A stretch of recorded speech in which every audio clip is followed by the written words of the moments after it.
Hello, Dr. Childress here, a clinical psychologist, walking through the magical world of Gardner's 8 symptoms of parental alienation syndrome.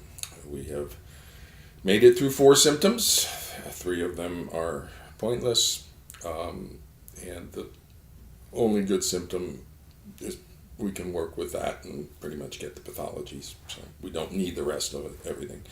But we are now at the 5th symptom. Now, there's no criteria. There could be 3 of 5, 5 of 5, 5 of 8. There's no criteria for what constitutes the diagnosis, but we're on 5.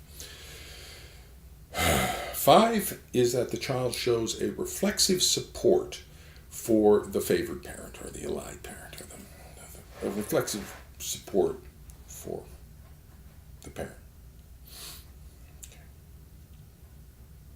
Again, that's a very odd symptom.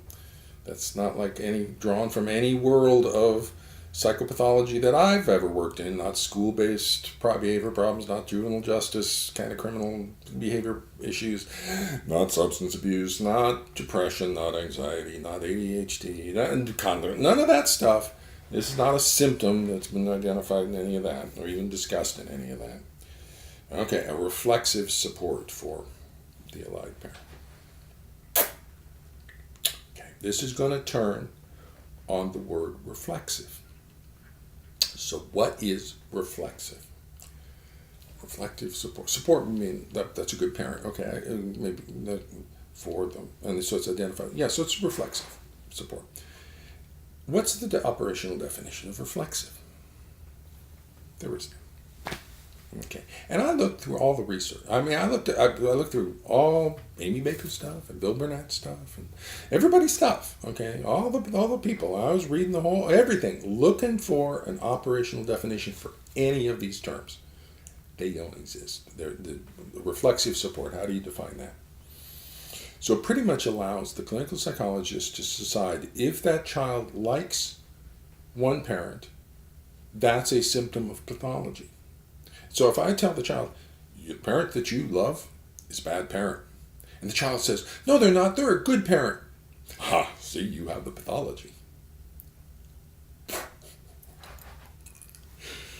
Golly, my goodness gracious. You know, I was stunned at campaign. Okay, the first word of the first it had me floored. Campaign of denigration. It just kept getting worse. For weak and frivolous reasons, on and on and on, and there's no criteria for how many symptoms need to be present. There's just a misunderstanding of diagnosis conceptually. You don't love your parent. Yes, I do. They're a good parent. They're a bad parent. They're a good parent. Reflexive support. They're pathological. Are we nuts? I mean, this is just nuts. Please, please, please. This is just nuts. Can we come back to the world of real stuff? There is a pathology here. I understand that. I get that. I know that. But this is just a horrific diagnostic model.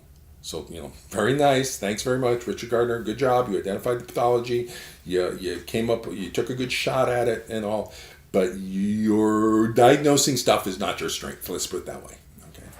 Richard Gardner, diagnosing stuff and developing diagnostic models is not your strong point.